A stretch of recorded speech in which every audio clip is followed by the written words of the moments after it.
My entrepreneurship show really starts with fire.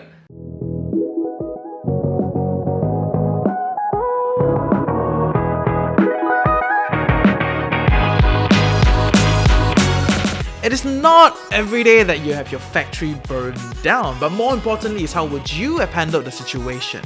Would you rage quit or fall into the abyss? Or would you kind of put yourself together, take good care of your guys and be that founder you've always wanted to be? I'm not too sure what I would have done, but I'm pretty sure what Shafiq did. Co-founder of Meka, a 3D printing and prototyping firm, has done an amazing job in handling a situation that even seasoned entrepreneurs will remotely ever think of. But by the way, fire aside, I think they've done some pretty interesting projects like printing 3D Kuan Yin masks. You know, Kuan Yin masks.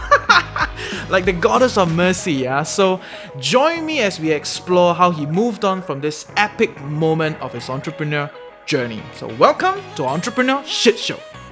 Like that fire essentially changed everything. Like it was a really inconvenient time in life. It was like on the business end, I was looking at expanding the other business that I had, the 3D printing business, and also looking at expanding the sandblasting business. And at the same time, personally, it wasn't the most convenient of times. My wife and I had just gotten our home. We had just settled in. We were looking at having kids, fertility and all that mumbo jumbo was starting, and then your life changed overnight lah. So I still remember it was I woke up in the morning. So when I go to sleep at night, I put my phone away and I don't bother about it. And I woke up in the morning, so this is about 6:15 in the morning, and you have like 17 missed calls and how many 100 messages, and I'm like, it's not a great way to start the day. Some shit must have really gone down lah. That's why I really thought, oh man, some shit must have gone down. And then I called out as one of the guys that worked with me, and he was like, boss, got big fire here, Sungai Gedut.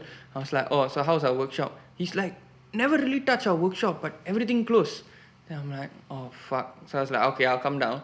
Then I went down and you see fire trucks. There's just so many fire trucks, and they've made this little tentage for all these firefighters to have their lunch and while they are fighting the fire, so they can go and fight the fire and then come and have fucking lunch and then go back and fight the fire. And you're like, this must be freaking serious, like these guys can have a break and rotating shift and all that sort of shit. And you couldn't really see what was going on inside, like it was a road that was closed up, so you couldn't really see what was going on inside. So you're standing like the outside main road with people trying to control traffic, with people trying to tell you to move away from there, and you're just like,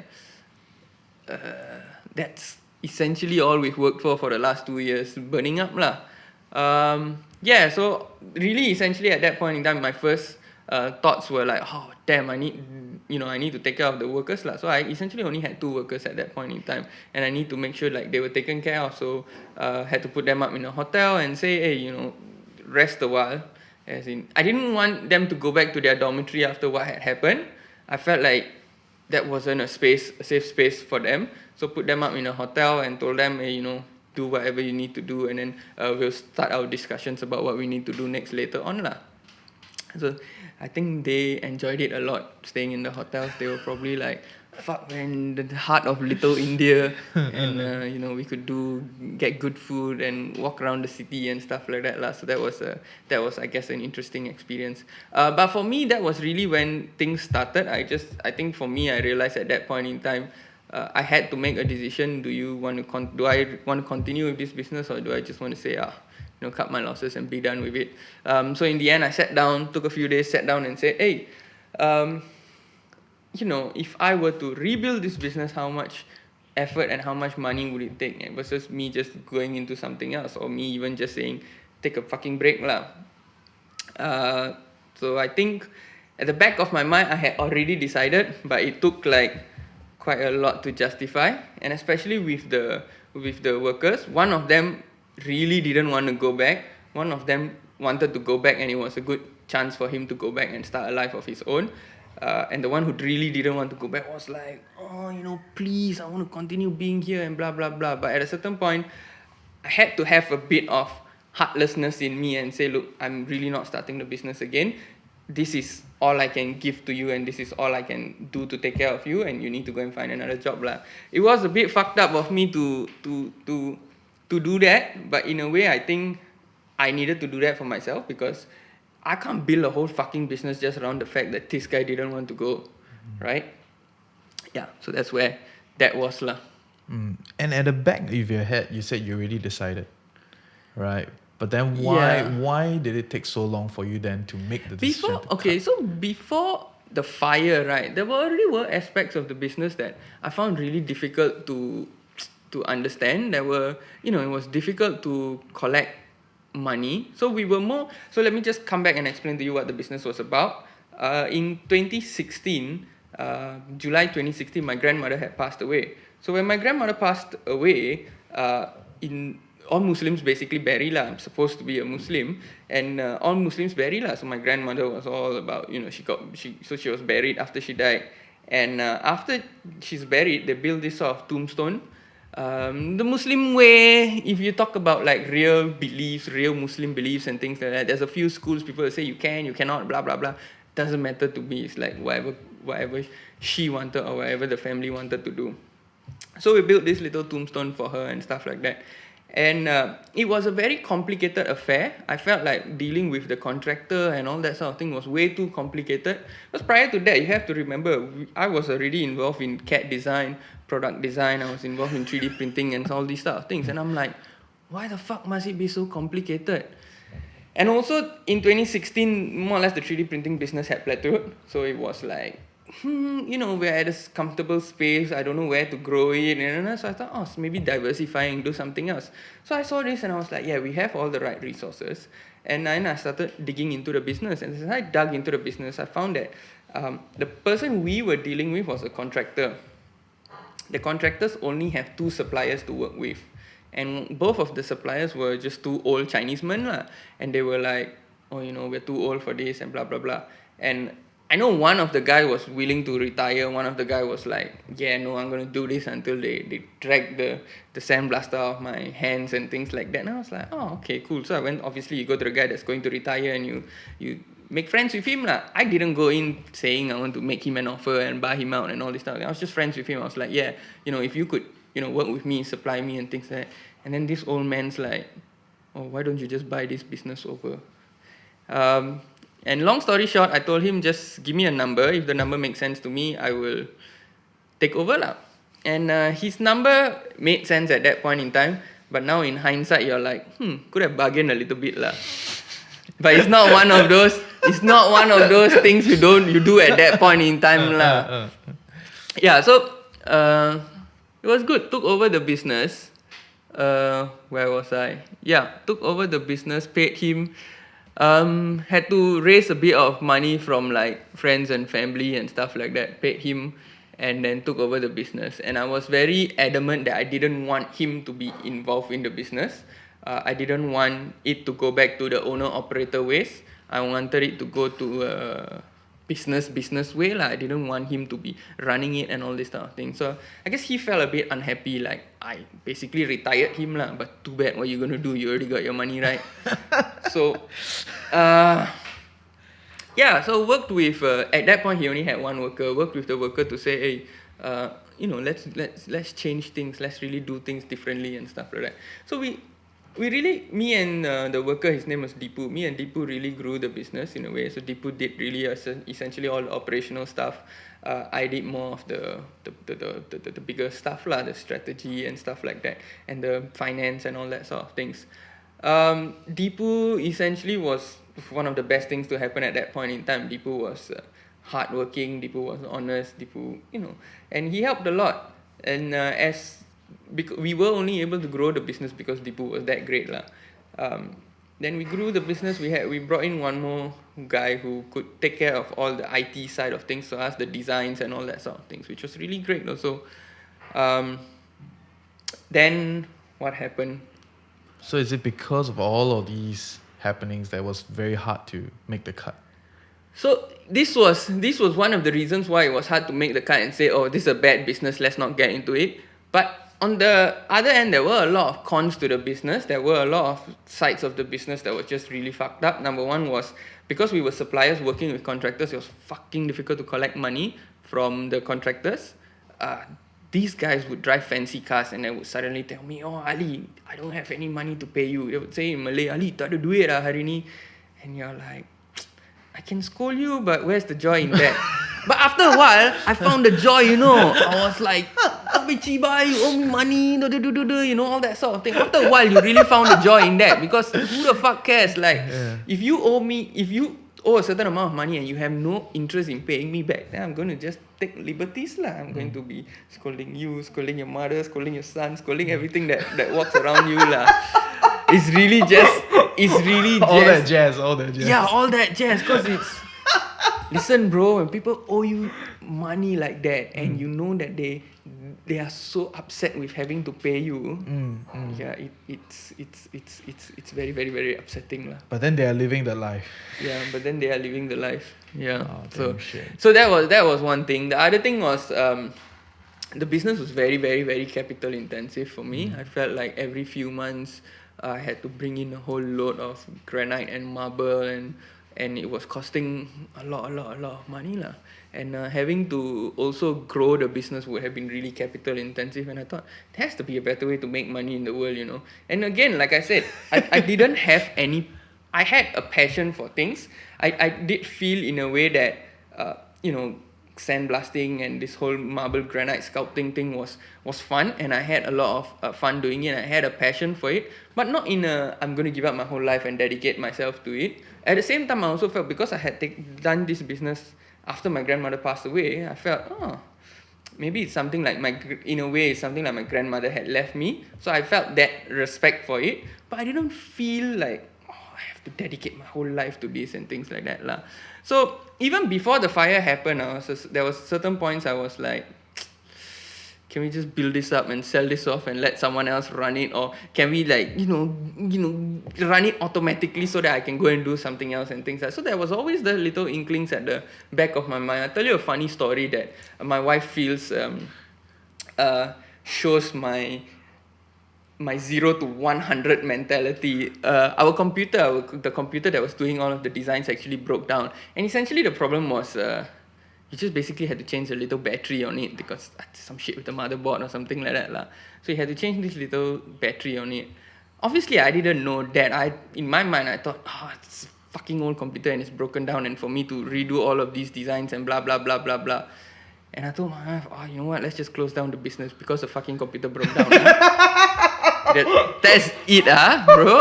You have to pay attention to that fact. I told my wife, let's close down this business because the computer broke down. And my wife's like, are you insane?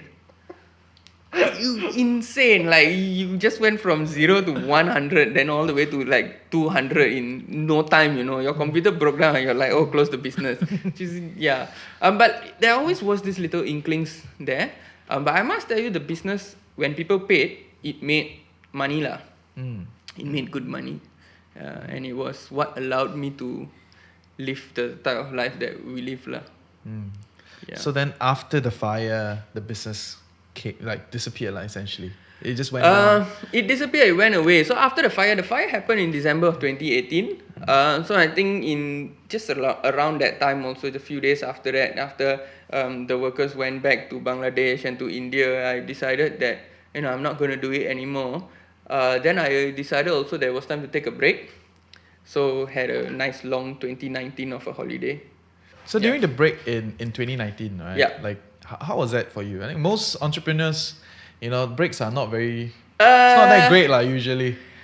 It was great for me because up to that point, I hadn't really taken a break. And it was like just the past 2 years before that was like work all the way. So in between those 2 years in 2017, I got married. I got married on a Wednesday evening, which was an odd time to get married, but it was Wednesday evening because why is it an odd time? Because it was my birthday. So like Wednesday evening, people are like, hey, why you get married on Wednesday evening? Like, why don't do it on a Saturday? Like, what? I get married whenever I want to get married. Yeah. But anyway, it was an odd time Friday for some morning people. You wake up, you want to get married. Okay, let's get married. So Wednesday, we got married on Wednesday. We had a whole Wednesday full of festivities in a way. So we got married on Wednesday. Thursday, I had a bit of a break, but I was still working. Like, I was on the phone and I was still working. And then Friday, we were back to work. So we were like, there's no break. We didn't really have a honeymoon of sorts. We had a honeymoon, but it was just like 2 weeks where we went away, and stuff like that. So we didn't really, as husband and wife, we didn't really have a break. And I have family that lives overseas, like my mom lives overseas and all that sort of things. And I'm like, yeah, didn't really have a break, didn't really spend time with family, didn't really do much. So I took 2019, and that was essentially at the start of 2019. I said, okay, this year, no matter what happens, the main thing that has to happen is I have to come out at the end of the year like recharge, having said that I'm sick of having a break already. So that's what I did 2019. So 2019 was quite fun in the sense that we got to travel, I got to explore different opportunities. I went to Bangladesh to visit Dipu and all that sort of things. cool. Yeah, so it was fun. And went to Bangladesh, explored opportunities in Bangladesh, went to spend some time in LA, where else did we go? Can't even fucking remember now. But yeah, 2019 was fun in that way. But essentially, what happened was that because I had built the 3D printing business before, and it was an online business that was more or less running itself lah. So all I had to do was get a warehouse to ship out all the orders that were ordered online, and that's it lah. It was gold. So I didn't really need to be involved much in the business. I did get involved in the business when there were difficult clients and stuff like that lah. But other than that, 2019 was. So I came out of 2019 saying, oh wow, it's such a great year to be alive and a great time to start off 2020, and then fucking COVID happened lah. But listen, it was a great time to get out lah. Yeah. Okay. And then from 2019 to 2020, essentially you took a break, right? And in the process of the break, I think it sounds like you've done a lot of stuff, right? So did you kind of like find your center again as to why you do what you do, and was that a thing for you? Like what? Not kept really. you I going? think I always knew why I do what I do, and the main point being, I enjoyed the freedom of it. I enjoyed being able to do these things, being able to say, oh, I'm going to take a break, or being able to. One of the things I really enjoy is actually being able to fire your customer. Tell me more. I really enjoy that part of it, If I worked for someone, right, I wouldn't be able to tell the customer to fuck off. But because I work for myself, right, I mean, I don't tell customers to fuck off, that's just rude. But because I do it for myself, right, I can essentially tell customers, oh, sorry, you're probably not the right fit of a customer for us. Thank you very much for your inquiries. So that's really one of the biggest freedoms I enjoy. Yeah. And I think for most entrepreneurs, I think freedom is really a big part of it. I think freedom is really, really important in the times we live in now, in the country we live in now, where you don't have much, you have more or less everything put in front of you already. They say, oh, you finish your blah blah blah, your schooling, and then you go and buy a house and you get married and you have kids, and that's the rest of your life and things like that. So essentially, entrepreneurship was my way to stick it to the man to say, hey, no, I'm not going to do it this way that you have told me to do. I'm going to do it my own way, and even though I'm going to suffer in this environment that you have built, but yeah, it was the freedom to say that and it was I think it was a large part because of one particular episode in my life where in 98, during the Asian financial crisis, my mom lost her job. She was working with some oil and gas company Let's refrain from naming names. So she was working with an oil and gas firm, and then she lost her job after like 16, 17 years, and she really enjoyed her job. And then at that point in time, I was like, 10, 11 years old was I? Yeah, 10, 11 years old. And then I realized, and then my mom also at that point had just given birth to my little sister. And then it was like, she just gave birth, and then she lost her job. And then now we are, And also, I guess in context is, my mom brought us up. My mom got divorced when we were younger, and then remarried, and then had my little sister.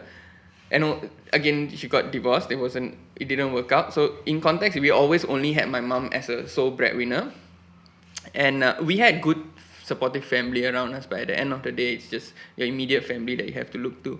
So when I saw this in 1998, I was like, this is a bit insane. You work for someone for 16 years and you've built everything they've asked you to build for them, and then after that they just say, okay, thank you for your service, bye bye. And so I say, that's just insane lah. So I'd say it's just not gonna happen to me. But I think I never really thought of entrepreneurship or being in business as something that I could do straight away. If I had known earlier, I would have started my business when I was fucking 12 years old, which I did actually. I was trading in comics when I was younger lah. But like, I would have started something larger when I was younger lah. If I knew that it was a very viable opportunity at that point lah. Yeah. And I think there's two themes here that revolved, right, quite a bit. Number one is about family. It sounds like your family is quite a bedrock in your life, because a lot of entrepreneurs that we've interviewed, there's a lot of dissonance between like family wants them to do a certain thing and then they rebel and do another thing, right? So, and then become an entrepreneur. I understand so that. How was that for you? Yeah, you know, when I went to university, I studied biological sciences, and there was always a running joke when I took over the sandblasting business. I used to tell Dipu, and people around me even used to say, when your mother sent you to university, right, she never thought this was what you'd be doing, you know. I was like, yeah, my mother sent me to university and she thought I'll be a doctor, and I'm basically like a construction worker now lah. Nothing wrong with a construction worker, but essentially, then I'm like, but there were points when family would be like, you know, why don't you just like find a good job, nice high paying job, you could probably, you know, do quite well for yourself and things like that. But I think they gave up after like 2 weeks of telling me that. They were like, this guy's too much of a difficult, stubborn person. He's an asshole lah, basically, so he's never going to listen to us lah. Then they were always supportive. Then they started supporting more. They started coming up with things like trying to give me ideas about different things that I could do, trying to give me ideas about, or even trying to just say like, hey, how can we help you, and all this kind of thing. So family was always supportive in that sense lah. And was it different in the sense that, do you feel the difference when your family was questioning what you're trying to do and then they turn around and say like, hey, you know, how can we help, and how does that feel? How did that feel? Let me think about this. I've never actually put those feelings into context. No, not as it wasn't really very different for me. I feel like my family wasn't. They weren't like completely not supportive. They were just like, oh, you know, something else that you could be doing. They weren't like completely unsupportive lah. So I didn't really feel a difference lah. But now, and especially after everything that happened, and they've seen like essentially, this is how I feel like. They've seen how far I've come. They'll be like, oh, actually this guy can probably make something of himself doing this business or doing whatever business he does lah. So I think for the difference is probably for them. They see the opportunity. They see how it's different lah from having a job. They see the unlimited potential, right?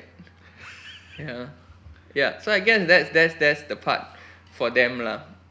But like you said lah, family is a very important bedrock, and I guess for most entrepreneurs also, even if you're saying that someone whose family is not supportive of them, after a while they come around is number one, or when they start building their own family, then that becomes a supportive family for them lah. Building their own family not in the traditional sense of husband, wife and kids and stuff like that. They build, you know, friendships, they build their business community and stuff like that. So family is a very important bedrock in entrepreneurship, if you ask me. It's who you turn to, even if they can't give you the right answers. It's who you look towards to say, oh, this is why I do what I do, or this is why I need to wake up fucking early tomorrow morning to go and meet this asshole of a client and all that sort of things lah. So who do you turn to specifically?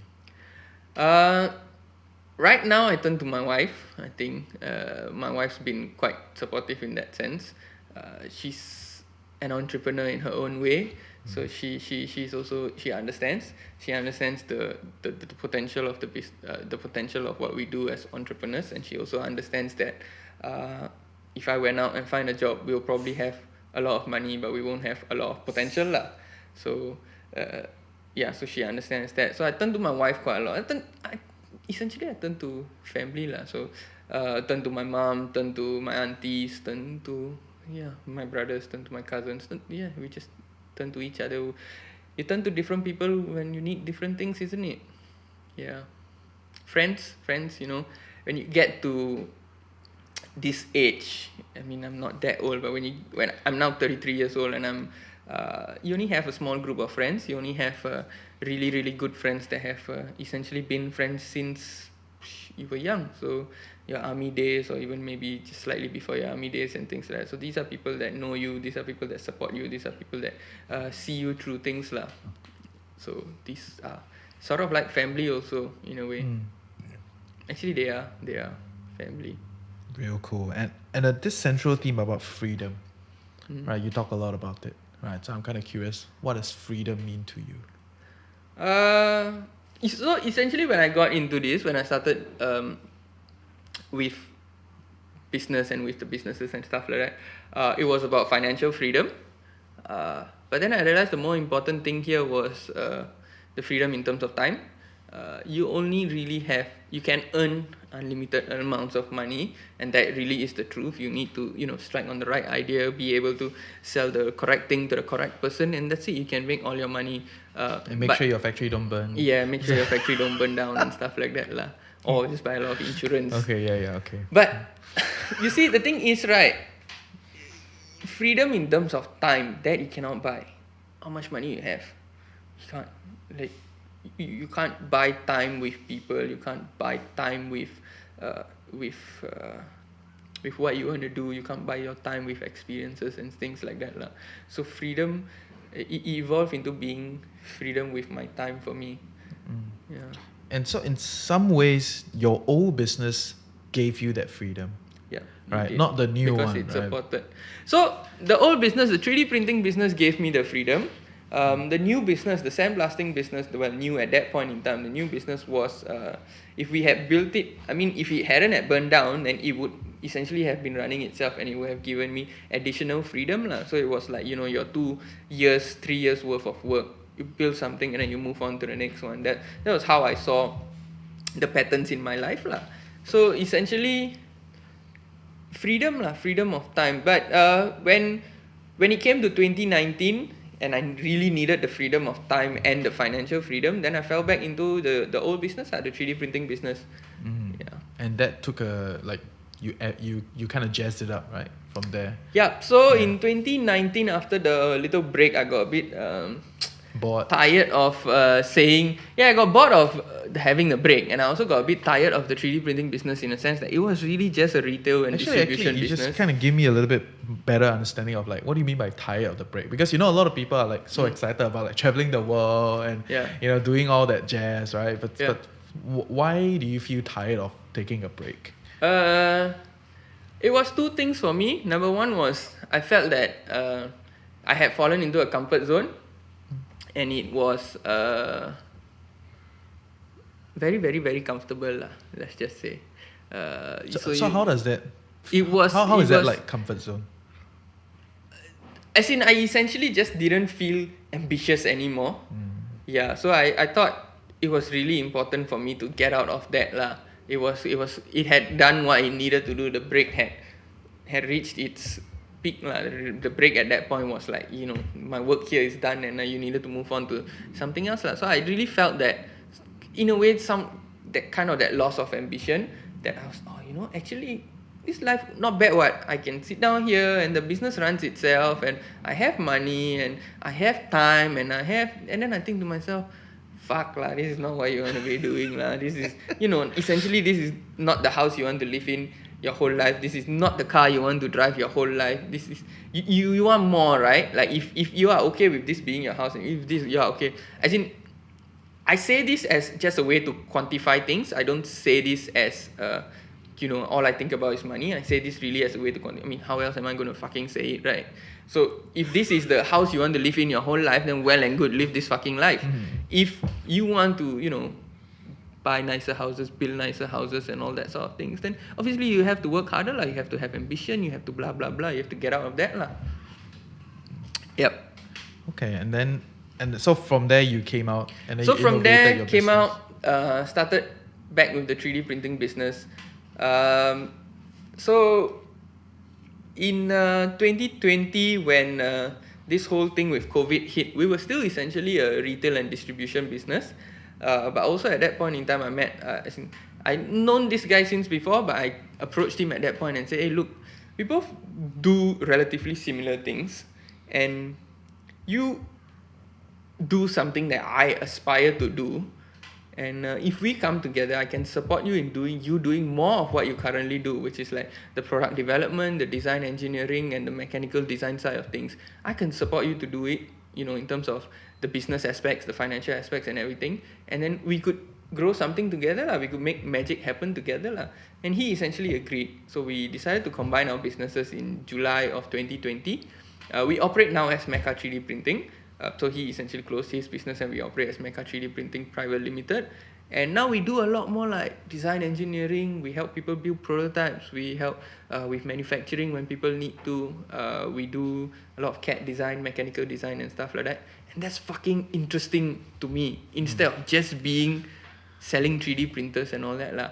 But the retail business and the distribution business then supports all these other projects and all these other businesses that we do lah. So that's interesting. Yeah. So, but then how do you? Because it is one thing to start something from scratch, and it's another thing to already have a thriving business and another person also have a thriving business and merge. Right. So how do you end up deciding to merge with this guy? Not about the business per se, but the person specific.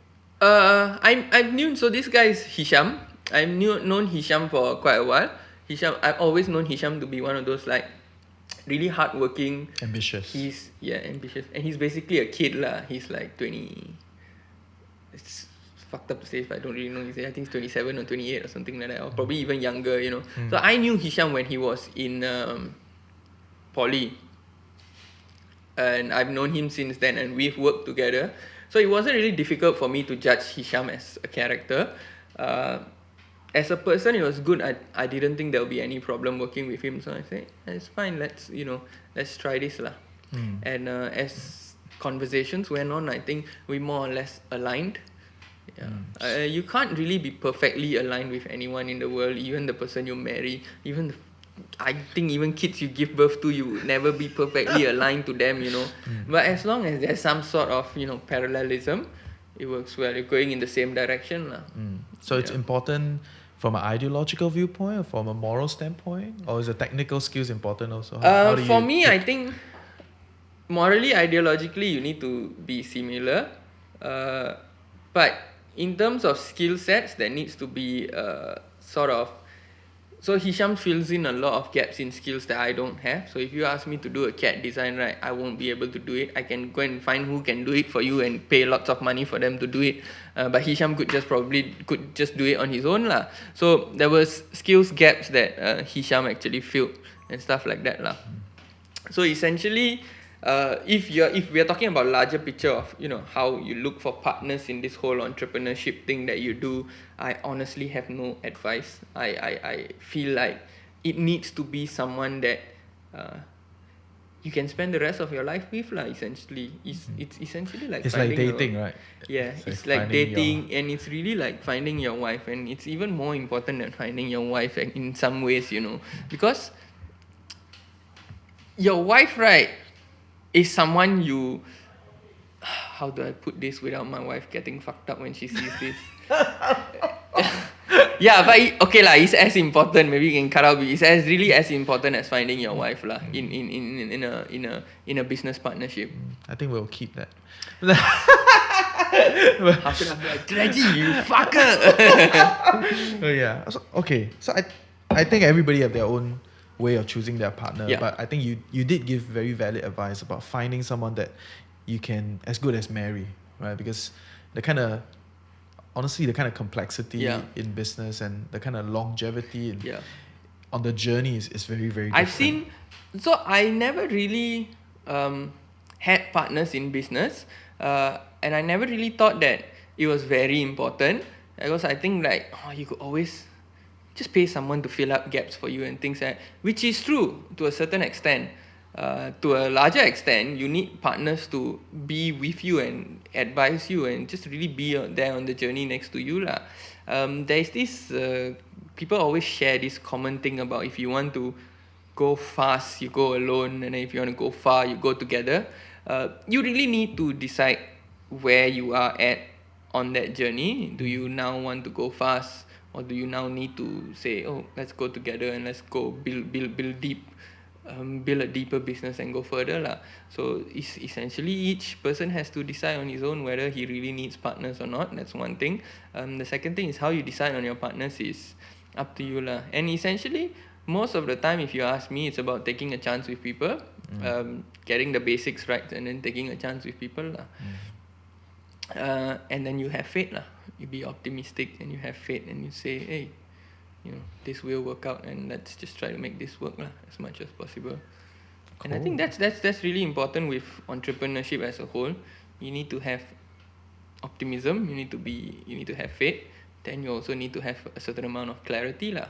So because optimism will keep you going, but clarity will get you going. In a way, clarity gives you, when you don't have the motivation to wake up in the morning, when you don't have the discipline to wake up in the morning, which, let's be honest, most of us lack, clarity will tell you, get up and fucking do this lah. And having the clarity to is important lah, having clarity. Thanks for sharing. And do you feel like, okay, so this question may be a bit sensitive lah, but do you feel like being a minority in Singapore, right, as an entrepreneur, does it make a difference? What is your experience like? I think in the general sense of things, it does make a difference. It's not helpful in a way, in a larger sense of things. It's never been a problem for me because I don't fucking care, honestly. At the end of the day, I have had situations where I have been looked down upon. I have been even with the 3D printing business, we have had situations where someone will walk in to the business, and then someone will walk in and I'll be like, hi, how are you? And they're like, where's your boss? And you're like, you go inside lah. I just pretend I don't really know them. I mean, at the end of the day, I own all of it. So as long as I know I own it, didn't really care what they thought. Even in the sandblasting business, there were days when I would be there doing the work, and Deepu would be there doing the work, and the other guy would be there doing the work, and someone would walk in and approach the only Chinese guy in the place, and he wasn't even fucking working there. He was just sitting there having smokes with them, And he's like, neighbor. Yeah, he's just the neighbor, the metal worker next door or something that comes in and sits down chills with the cool kids lah. We were really the youngest guys there, and I didn't give a shit about them smoking. I don't smoke. I didn't give a shit about them smoking in the place. I mean, as long as they cleaned up after themselves, so they would always come by. Like the neighbors would always come by and sit down and all these type of things. And then so I can really remember it quite clearly. You would have 3 of us doing the work there, and then one guy sitting down smoking, and he's just having a chill time, and he doesn't even work there. And someone will walk in going, "Laopan ah," and you're like, and this guy is confused, like, why are you speaking to me? Then this guy's like, oh, you're going to speak to them. And this fool will come and go like, where's your boss? And I'm like, boss not here. So it was a really funny situation. Boss not here. You call so I gave a name card saying, you call this number, and then this guy stands outside and calls the number, and then it rings inside, which is my number lah. And I'm like, yeah, hello. And he's outside. Oh, you the boss ah? And he comes back inside. And it's people do this type of shit, man. Like people just really look down, and people really just have this stereotype that the Indian guy or the dirty looking dude who's doing the work cannot be the boss. But it's a very important part of being an entrepreneur. You have to be able to do the fucking work. You have to be able to get in there in the trenches and fight lah. Yeah. And okay, so coming back to your whole thing about minority, I think in general it is a problem. It is more difficult to get opportunities, or it's more difficult. People have these stereotypes that they think the Indian guy is probably some con man, the Malay guy is lazy, the Chinese guy is the one with a lot of money and very, very hardworking and perfect for everything lah. There are all these stereotypes that people do buy into, but essentially that's in a general sense. But for me, I didn't give a shit. Like if you were a customer that comes in and thought that way, then you were not our customer lah. Then you cannot possibly be our customer lah. You cannot. I could fire you lah. Going back to firing your customer, I could fire you lah. I could say, hey, I don't want to deal with you. Take your stereotypes and take your xenophobia and fuck off from here lah. Yeah. At the end, I just want to know, like, why, despite all these, why do you still do what you do? Why do I still do what I do? I think for me the answer is it still goes back to the freedom that I have. it goes back to the fact that I can do all of these things. I am not bogged down by anything. Like, I'm not bogged down by the fact that I have a job. I'm not bogged down by like, having to answer to my boss and all these sort of things. So I feel like it's freedom at the end for me. It's freedom to pursue the things I want to do, the interests that I have, the projects that I want. It's just being able to explore all these different things. That's just really important to me also. Curiosity and all that jazz lah. So that was important lah. I think freedom is why I continue doing what I do. I have reflected on life saying, hey, what if this, what if that, what if this, what if that. And most of the time, I think the only advantage any other path might have over what I do now and what I have chosen now would really just be financial. But then again, I'm not in a very bad financial position, so yeah, there's only enough money in the world lah. There's only X amount of money that you can have lah. So it wasn't important for me to say, hey, I should have done that, I would have $1 million more. Like, yeah, it wasn't important for me. But it was freedom lah. So it was freedom in a general sense lah. The financial, the time, the just being able to do these things. I think that's my answer. Thank you. Good stuff. Freedom. Yeah. Cool stuff. Yeah.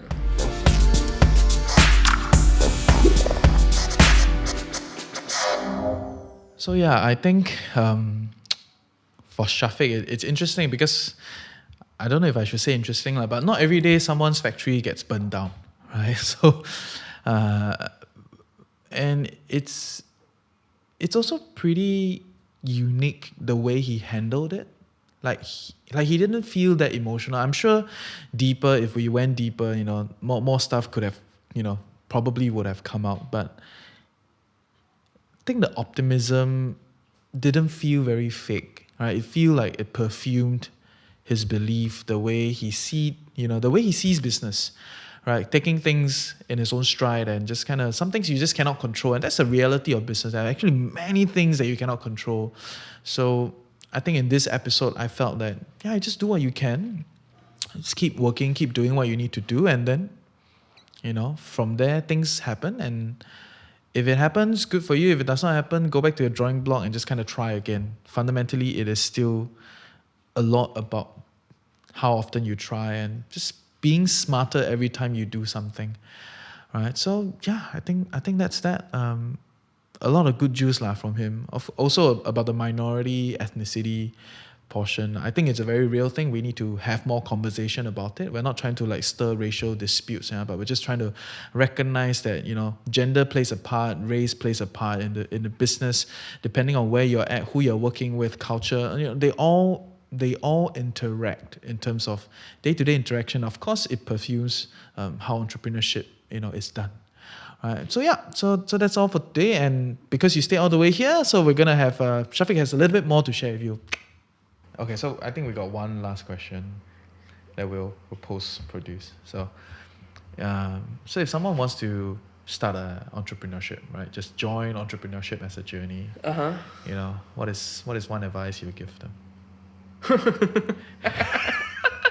Is it the don't do it? No.